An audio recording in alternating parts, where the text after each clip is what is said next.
Welcome to the 110th installment of Ear to the Ground, the Land Stewardship Project's audio podcast on family farming, sustainable agriculture, local food systems, and local democracy. I'm Brian DeVore of the Land Stewardship Project. Soon after Greg and Nancy Rasmussen graduated from LSP's Farm Beginnings program, they bought a 65-acre farm in southwest Missouri.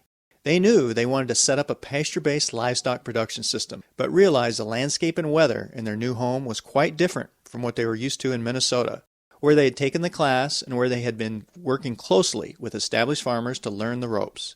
In Missouri, they needed to adjust everything from the size of grazing paddocks to the type of grass to grow. So the Rasmussens, who are both in their early 60s, decided to minimize their risk in these uncertain conditions by grazing cattle owned by a neighbor. Through this contract grazing arrangement, Greg and Nancy were able to learn what kind of rotational grazing system worked best on the Ozark Plateau. Now, 7 years later, the Rasmussens own their livestock and are seeing their low-risk entry into farming pay big dividends. Their Sunny Lane farm is producing top-notch beef, chicken, and lamb on carefully managed rotational pastures. Greg and Nancy have learned that southwest Missouri is also a good place to market pasture-raised livestock products. They originally thought that they would simply raise beef cattle for the conventional market and use the farm as a place to retire. But to their surprise, today the Rasmussens are selling all of their products through local farmers markets, health food stores, and a restaurant. In fact, the demand is so high for their products that they are considering renting more land and expanding their livestock herds. I recently visited the Rasmussens and saw firsthand how they have adapted to farming and marketing in a different region. Greg later sat down and talked with me about how, quote, unquote, they practice grazing to launch their livestock farm with minimal investment, and how direct marketing came to play a surprisingly big role in their operation. So, Greg, we were just walking around the farm here, checking out your pastures and some of the things you've done just in the past couple of years. One thing that was kind of interesting, you and Nancy were talking a little bit about when you came down here. One of the things that you consciously did was you didn't get invested in livestock right away. You tried to, because this area is so different, both weather-wise, soil-wise, different from where you had farmed in the past. I know you guys have been in northern Missouri. You had family who had farmed in central Iowa, and then you worked with some farmers up in Minnesota. But here we are kind of in the Ozark Plateau, I guess, and it's a thinner soil, kind of a different situation weather-wise. You wanted to kind of figure out, you knew you wanted to do rotational grazing, but you kind of wanted to figure out how to do it, plus you didn't want to get too invested in livestock. It sounds like you were able to set up a nice system where you were able to custom graze and neighbors, do some custom grazing with some cattle, and then figure out how to set up your infrastructure with your paddocks and that type of thing, instead of doing it the other way where you get the cattle and then you try to set it up. It kind of practice it, using somebody else's livestock to practice a little. When we bought this farm, the only fencing on it was the perimeter fence, and from going through the Farm Beginnings class, we knew we wanted to do rotational grazing. So, like you said, we were able to custom graze our neighbors' cattle, and keeping expenses down, we bought a lot of polywire and a lot of step-in posts, and we designed different paddocks, different sizes, different shapes to kind of see what we eventually wanted to get to. What were some of the things you found out that you had to maybe do a little differently down in this area? Usually in the spring, well, everywhere grass grows quickly in the spring, but down here it really does. And so you need to move your cattle daily and also find a design of the paddock that will utilize the grass the most efficiently. So right now you guys are, you're raising cattle, got the Hereford cattle and the market lambs and poultry. And you said one of the things that kind of surprised you was you had known you wanted to farm ever since you started looking into Farm Beginnings and that type of thing. But you maybe, sounds like you were a little bit surprised at how much direct marketing has become part of your enterprise here, and you're a little bit surprised at what a demand there is for this, some of these pasture-raised products. When we first started talking about purchasing a farm and getting into farming, our plan was just to purchase some cattle and sell them at the sale barn, basically.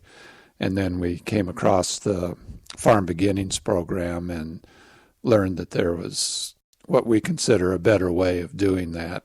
So we were able to get into direct marketing through doing some mentoring up in Minnesota during the Farm Beginnings class, and we just brought that down here with us and kind of set up things here. And you're in a pretty good situation. You have markets within, it sounds like within a 30 to 45-minute drive right around in this area? Right. We go to 2 markets mainly now. Webb City, which is down by Joplin. It's 45 minutes southwest of here. And then over to Springfield, which is 45 minutes southeast of here. Looking back a little bit, what was the most useful part about Farm Beginnings for you now that you're actually out on the farm and you're doing it on a daily basis? What was it that turned out to be pretty valuable for you?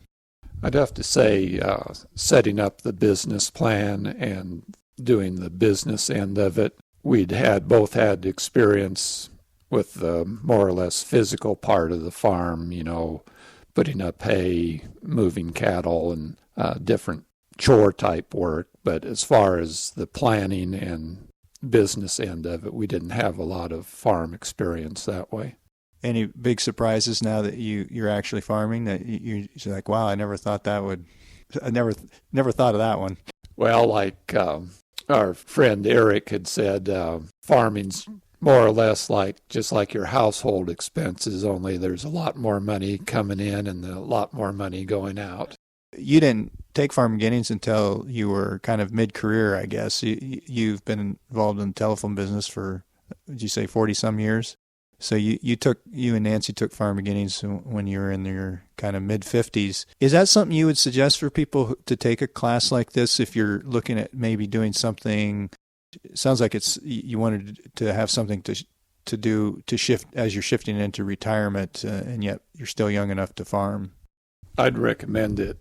Like I mentioned to you earlier, I don't think we would be where we are today if we hadn't taken the Farm Beginnings course. It definitely helps out as far as, for us, the business plan of it, just the business end altogether. So it's not necessarily just for some 20-year-old that's trying to get going. No, I know in our class we had just a variety of ages, and it's really helpful, no matter what age you're wanting to start farm. What are your future plans with the farm here? Do you have any plans on expanding or kind of staying the same size? Or we're actually looking for another farm to rent right now.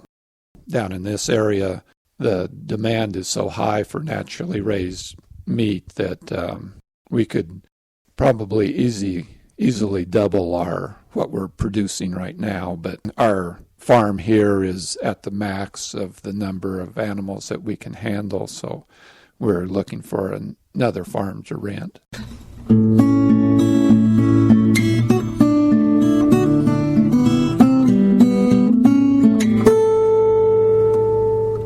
For more information on Farm Beginnings, see www.farmbeginnings.org. For more on the Rasmussens, see the number 4 2011 issue of the Land Stewardship Letter at www.landstewardshipproject.org. If you have comments or suggestions about this podcast, contact Brian DeVore at bdevore@landstewardshipproject.org, or you can call 612-722-6377. Thanks to Laura Borgendale, Western Minnesota musician, for Ear to the Ground's theme music, and a special thank you to all of Land Stewardship Project's members who make initiatives such as this podcast possible. If you're not a member, visit landstewardshipproject.org to learn how you can support LSP. Thanks for listening.